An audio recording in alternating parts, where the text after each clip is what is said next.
Salut tout le monde, c'est Rémi, j'espère que vous allez tous très bien. Nous sommes à une semaine après l'annonce de la Super League et donc vous avez pu remarquer sur les réseaux sociaux que elle s'est terminée aussi vite qu'elle a été annoncée, cette Super League. Donc forcément dans les commentaires je vais en avoir qui vont me dire c'est ce que je t'avais dit, c'est impossible, ça n'aurait pas pu se faire. On en était arrivé à un moment où ça devait arriver même. Et surtout avec le poids qu'avait cette force qu'avait la Super League, elle pouvait renverser l'UEFA. C'est juste ce qui a fait pencher la balance. Au final, ce sont les supporters qui se sont retournés contre leur club. Du coup, que s'est-il passé? Les clubs anglais se sont retirés de la Super League. Donc petit à petit, d'abord, je crois le premier soir, on avait 5 clubs anglais. Ensuite, après, Chelsea est parti.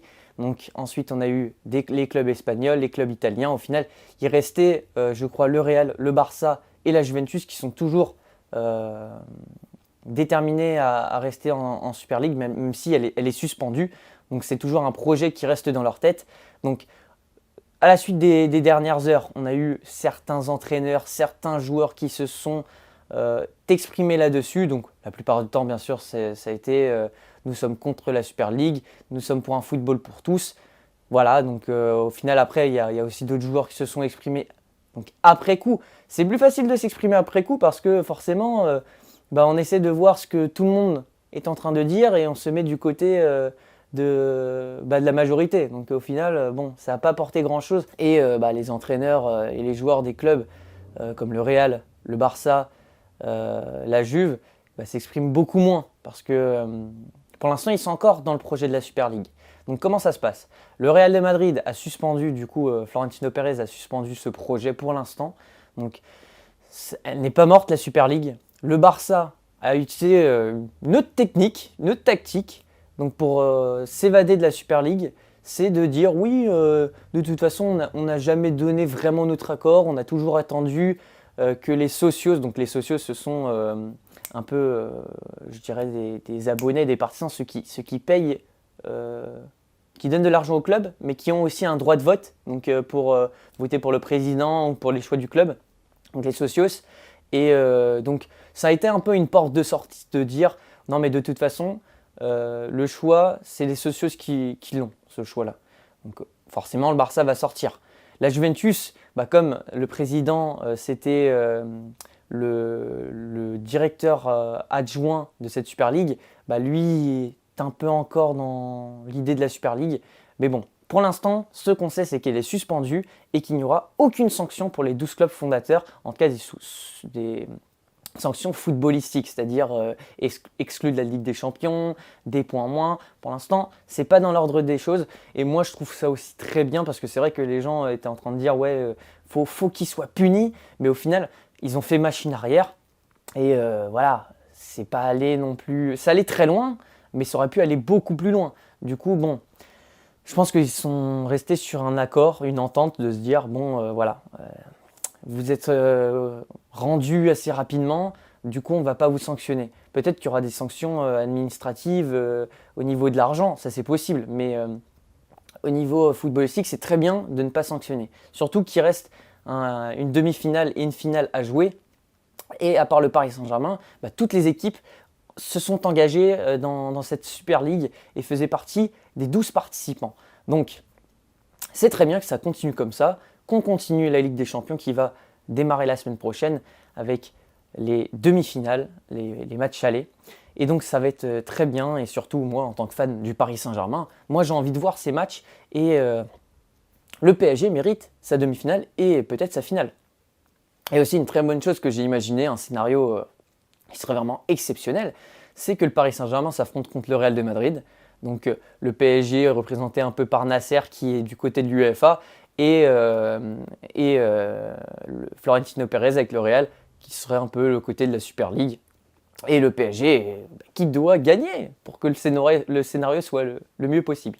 Bref, si je fais cette vidéo, déjà principalement c'était pour annoncer les faits post-Super League, mais c'est surtout pour vous dire que le scénario n'est pas terminé. Ce n'est pas parce que la Super League est suspendue ou que même si elle avait été fermée, que le projet est terminé. Je vous rappelle que le format de la Ligue des Champions va changer.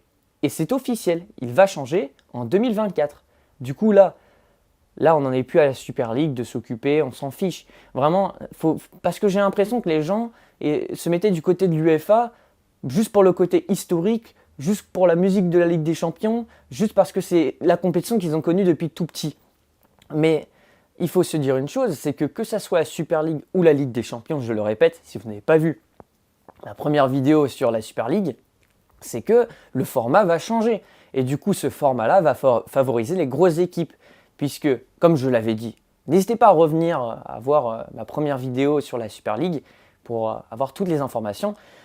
C'est que malheureusement, les équipes qualifiées pour les phases suivantes, les phases éliminatoires seront automatiquement qualifiées. Le 5e aussi de chaque poule, le 6e et le 7e vont s'affronter pour se qualifier pour la saison suivante. Et donc au final, on aura toujours les mêmes clubs en Ligue des Champions et les championnats auront beaucoup moins d'importance. Parce que voilà, c'est sûr que c'est cool de gagner le titre de ton pays, mais moi par exemple, en tant que supporter du Paris Saint-Germain, moi ce que je voulais c'est gagner le championnat, mais bien sûr c'était aussi de se qualifier en Ligue des Champions. C'était quand même un objectif vraiment à accomplir, et si on enlève ça à certains championnats, ça sera assez compliqué.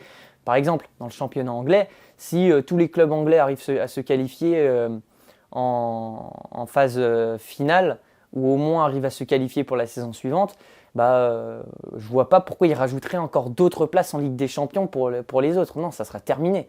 Normalement, si tous les clubs anglais ont réussi à se qualifier pour la saison suivante, il n'y aura plus de place, d'après ce que j'ai compris.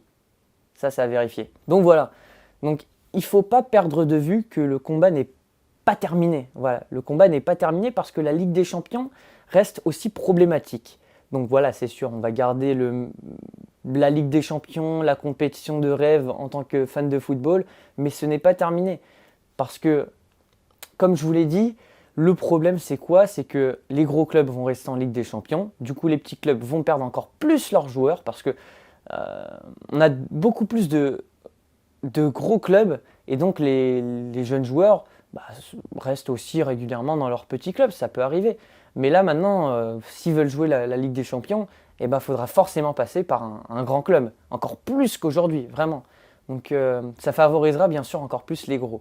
Donc pour l'instant, le seul changement qu'a prévu l'UEFA, ça serait d'augmenter les gains en Ligue des Champions. Est-ce que c'est la solution d'augmenter les gains? Moi je ne pense pas, parce que si on se base sur l'économie, comment ça se passe? C'est que à chaque fois, ça fluctue, ça augmente, et à un moment ou à un autre, ça finit par chuter brutalement. On appelle ça la bulle spéculative.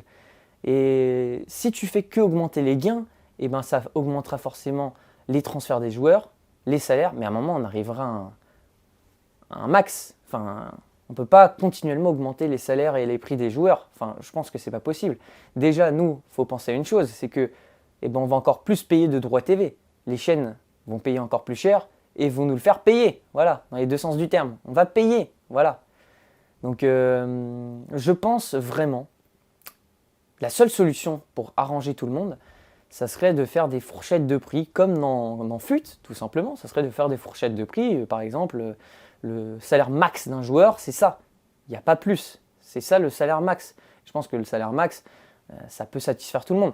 Et en plus, encore mieux que ça, c'est que forcément, dans les vestiaires, les joueurs ils parlent d'argent, mais quand un joueur gagne plus qu'un autre, ça peut créer des tensions. Justement, avec cette fourchette de prix, ça peut atténuer certaines tensions. Donc voilà. Moi, je pense que c'est vraiment la solution. C'est de créer des règles financières là-dessus. Alors, le fair play financier a essayé, justement, c'était ça qui devait essayer de restreindre tout en gardant la possibilité de ceux qui ont un pouvoir financier de pouvoir l'utiliser, mais de ne pas pouvoir s'endetter.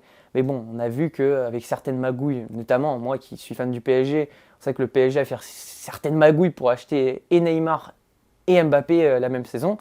Donc fair play financier, c'est peut-être pas la solution. Et puis voilà, dites-moi dans les commentaires vos avis. C'était Rémi.